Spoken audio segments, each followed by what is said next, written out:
هیواد کې دننه او له هیواد څخه بهر ټولو مسلمانانو او خصوصا افغانانو ورونو او خویندو ته السلام علیکم ورحمت الله وبرکاته.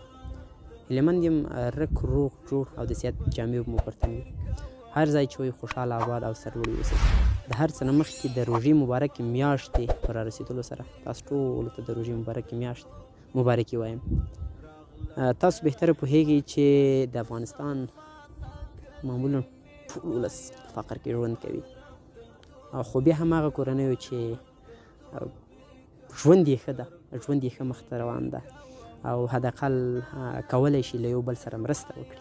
زه په هغو ورونو غږ کوم، هغه که له هېواد څخه بهر وي او یا هېواد کې دننه وي، نو راځئ مونږ یو پروګرام پیل کړی دا چې قرآن عظیم شان ختمونه به هم لرو او دې تر څنګ قرآن کریمونه او جای نمازونه او تسبیح به خلکو ته ځینو کسانو ته تحفه ورکوو او چې هغوی ولولي، هغوی لمنځونه په هغه جای نمازونه وکړي او هغوی په هغه تسبیح ذکرونه وکړي. دا به زمونږ او ستاسو لپاره هم په دې دنیا ګټوي او هم په هغې دنیا زمونږ او ثواب او اجر به الله تعالی حتما راکوي.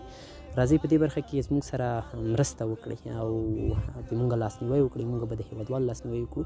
دوهمه برخه دا چې مونږ د ځینو کورنیو سره کومکونه هم لرو او د تر څنګ روژه ماتي وخت کې به ځینې برنامې ولرو او انشاءالله که چېرته د چا خبره په مونږ باور کولی شي او په نورو خیریه بنسټونو چې د فقیر او د بېوزلو کسانو لاسنیوی کړی، په هغوی دوستان ملګري، دا زما توصیه ده. نو که د هر چا له لورې غواړئ، خو هیله دا ده چې له خپلو افغانانو ورونو سره کومک وکړئ. راغله د رحمت میاشت مسلمانه کلمې وایه، خپل رب ته توبې کوه،